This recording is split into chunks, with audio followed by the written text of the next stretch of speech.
Now what I'm going to do is I have my travel set of my watercolors, and what I'm going to do is just get in here. Let's see. I'm going to add a little bit of this. It's brown. I believe this is my burnt umber, and I'm going to put that in. I mixed a little bit of red with it, so it'd be a little bit of a redder brown. I want to leave some highlights. This is watercolor, so I'm going to leave the areas white that are lighter, and I'll be thinning down my paint to go into to make it lighter, like right there. That's a lighter area.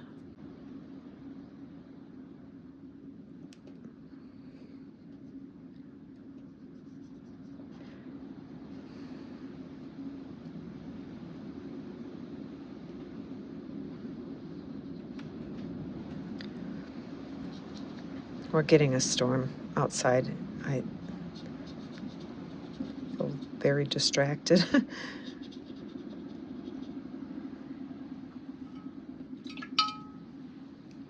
So just adding a little bit of watercolor to this to give it a little bit of an image of in color. So let me get in here, get its flank.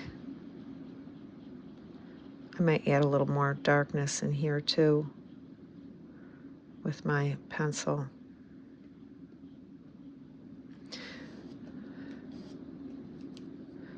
I've just brushed away a section that I didn't like. I wanted to blend it and smooth it and brush it away. And you can do that. I do it often with my fingers. A paper towel also works.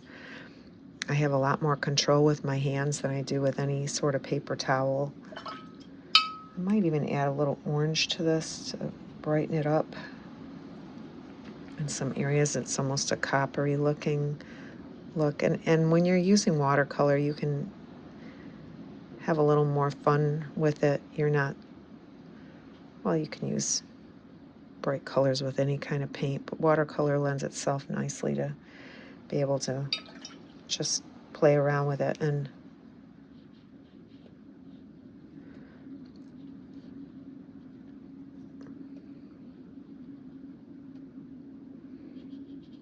let's see if I can just get in there, get a little bit of this in, putting a little color here, trying to leave a little blaze for the face and leaving its little white socks. I went a little low, so I'm pushing it out. Now I'm not letting things dry in between, and a lot of times, especially with watercolor, you need to let your layers dry in between. I'm moving quickly for the sake of this video, and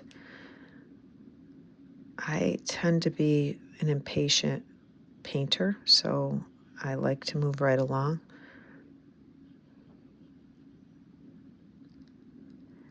And watercolor has this fun, all on its own. It has challenges all on its own.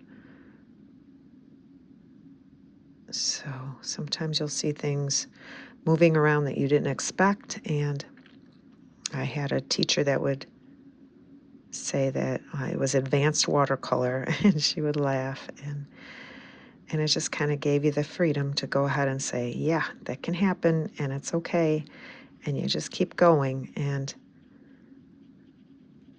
a lot of this is just a learning experience.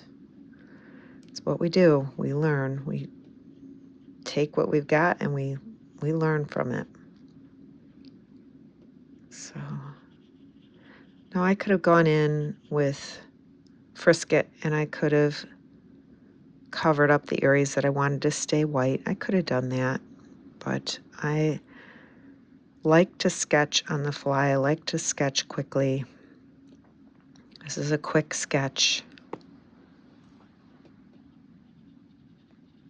I also do go slow. You can see on my website I have paintings there where I do take a lot more time and I go a lot slower and more depth and more detail.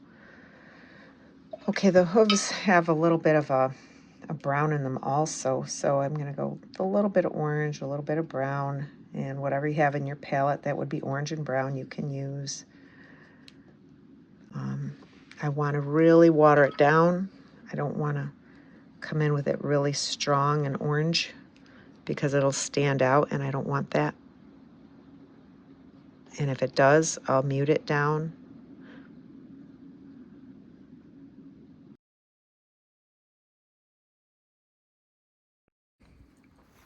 I'm going to add some more of this General's pencil in here to darken up the areas that I want darker. With watercolor, often it takes many layers. And I'm going to just put in a little more here,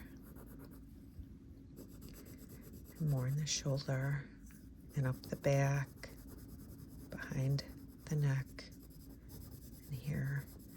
Now, after I put this in, I can leave it with just the sketch, or I can take my watercolor and activate it with water. So that's what this pencil allows me to do. It's like just placing the black in. It makes it go a little quicker. Let me get this chest a little bit better here. There's a little shadow here on this hip. And all I'm doing is I'm scribbling it. I'm not doing anything other than scribbling. I'm sketching my lines and just shading in. Wherever I see dark, I'm adding dark. Wherever there's light, I stay away from it or add a really light watercolor wash over it by adding extra water to it.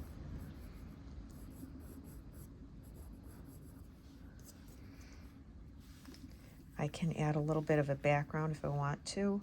I can put it inside or put it outside. It's up to you. Some people like their backgrounds fully white, which you may. And if that's the case, I just would say do a ground line in here of some sort. I'm just going to activate where I put the black. I don't always paint like this. A lot of times I will just take my paintbrush and start painting. I won't put any lines at all on there. I've just found this pencil and I've enjoyed it so much. I'm going to dab a little bit of that off. I've enjoyed it so much that I'm playing around with it a little bit more. I'm adding a little bit more darkness into the eye, and I want to go around the eye a little bit here too. This brush is already loaded because I was up here where I had used my wet brush to activate the watercolor. So I'm moving it to add the little fine lines in the face so I don't lose control. And once I lose control with the watercolor, it makes it hard to feel like I'm accomplishing what I set out to do. So I'm going to go in here. I'm going to brush over that shoulder. I want that to be a lighter spot, but I want to brush over it. I'm going to blend it just to tone it down a little bit. Going under the belly, just refining it a little bit more. This area is really dark, and I couldn't get it dark enough the first time, so I had to put a little bit more graphite in there, which it's... In the tail, I might take it a little darker too. I'm just going to load up and just put in a little bit of a ground line here.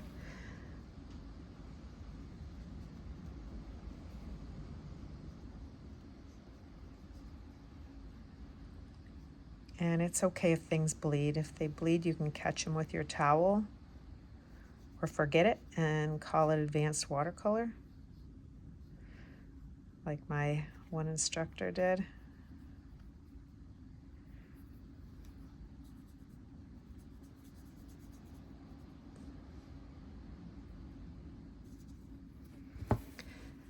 when I'm painting my background, I want to stay next to the area that's wet. If it's wet, wherever it's wet, it's going to bleed straight into it, just so you know. I might put in a little bit of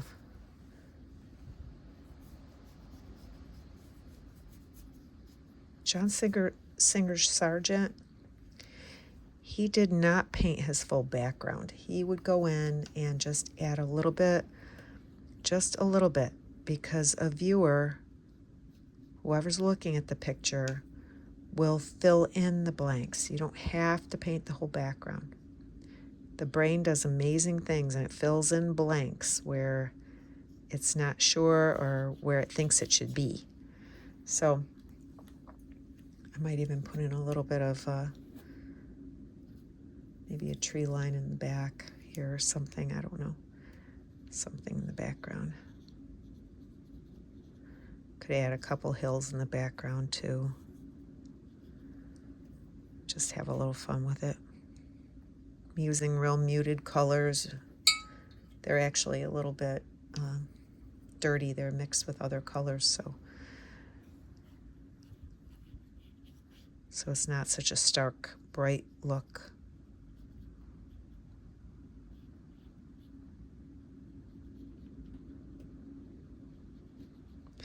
That was where that little pencil line was, and I'm scrubbing it a little bit to get it out. But right there, this is the drawing of the foal.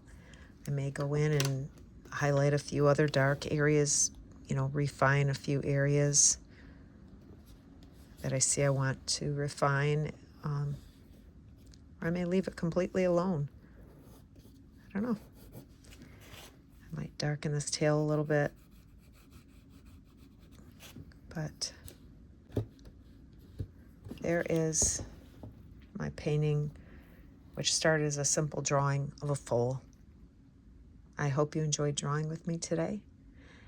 I hope you attack things and find the shapes and just keep on drawing.